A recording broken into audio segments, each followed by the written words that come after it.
मैं गवर्नर साहब को दसना चाहना है कि पंजाब एग्रीकल्चर यूनिवर्सिटी का यूजीसी नाल कोई लेना देना ही नहीं है।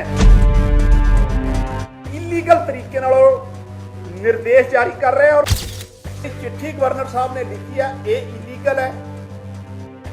या तो उन्होंने सलाहकारां ने उन्होंने सही सलाह नहीं दी या राजनीति तो प्रेरित होके ऑनरेबल गवर्नर साहब जिहड़ा आ एक चुनी हुई सरकार के कामकाज दखल अंदाजी अनएथिकल तरीके नाल अनकॉन्स्टिट्यूशनल तरीके नाल कर रहे हैं।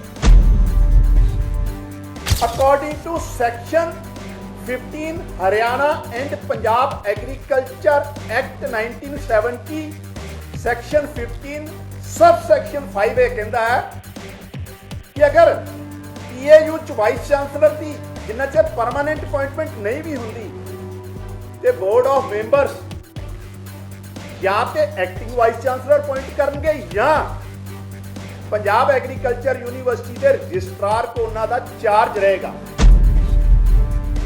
और ये लगता है कि गवर्नर साहब निजी कोई इंटरस्ट लैके इलीगल तरीके नाल एक एक शब्द मैं तुहानू दसना चाहना ये मतलब है इलीगल तरीके नाल पंजाब एग्रीकल्चर यूनिवर्सिटी के कार्यकार नू प्रभावित करना चाहते हैं।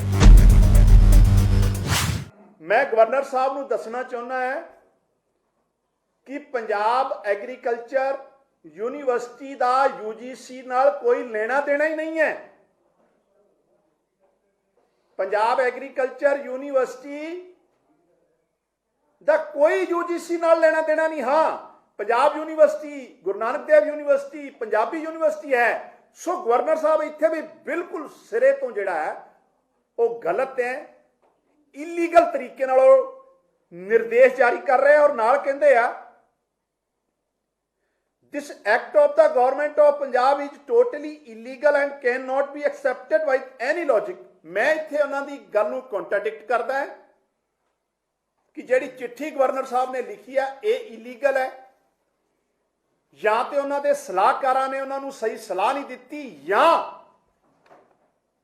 राजनीति तो प्रेरित होके ऑनरेबल गवर्नर साहब जिहड़ा आ एक चुनी हुई सरकार के कामकाज दखल अंदाजी अनएथिकल तरीके नाल अनकॉन्स्टिट्यूशनल तरीके नाल कर रहे हैं। और मैं वाइस चांसलर साहब नूं दसना चाहना है कि पंजाब एग्रीकल्चर यूनिवर्सिटी के वाइस चांसलर की appointing authority board of management है and Haryana and Punjab agriculture act 1970 section 15 ने इजाजत दिंदा है कि board of members unanimously Punjab agriculture university के वाइस चांसलर की अपॉइंटमेंट करनगे। ਇਹਦੇ ਚ ਕਿਸੇ तरह की किसी चांसलर को कोई अप्रूवल लैन की लोड़ नहीं। ताई मैं कहा ना ही गवर्नर साहब अपॉइंटिंग अथॉरिटी है ना ही अप्रूवल अथॉरिटी है। फिर वो कहते हैं गवर्नर साहब एक होर बहुत ही इलीगल निर्देश जारी करते हैं पंजाब सरकार नूं। The charge of the Vice Chancellor PAU may be handed over to Administrative Secretary of the Agriculture Department। ਇੱਥੇ ਵੀ ਪੰਜਾਬ ਦੇ ਮਾਨਯੋਗ ਗਵਰਨਰ ਸਾਹਿਬ ਬਿਲਕੁਲ ਗਲਤ ਹੈ। According to Section 15 Haryana and Punjab Agriculture Act 1970 Section 15 Subsection 5A कहता है कि अगर PAU च वाइस चांसलर की जिन्ना चेर परमानेंट अपॉइंटमेंट नहीं भी होंगी तो बोर्ड ऑफ मेंबर्स या तो एक्टिंग वाइस चांसलर अपॉइंट करेंगे या पंजाब एग्रीकल्चर यूनिवर्सिटी के रजिस्ट्रार को उन्होंने चार्ज रहेगा। सो मैनू ये गल ते हैरानी हो रही है और किते ना किते ऑनरेबल गवर्नर साहब का जिहड़ा रवैया है बड़ा पक्षपात पूर्ण है कि पर्टिकुलर किसी एक परसन वास्ते उन्होंने जिस तरीके निर्देश जारी किए कि उन्होंने ਚਾਰਜ ਦਿੱਤਾ ਜਾਵੇ, ਇਹ ਵੀ ਕਿਤੇ ਨਾ ਕਿਤੇ ਅਨਕॉन्स्टिट्यूशनल है। और ये लगता है भी गवर्नर साहब निजी कोई इंटरस्ट लैके इलीगल तरीके नाल, एक एक शब्द मैं तुहानू दसना चाहुंदा, इहदा मतलब है इलीगल तरीके नाल पंजाब एग्रीकल्चर यूनीवर्सिटी के कार्यकार नू प्रभावित करना चाहुंदे आ।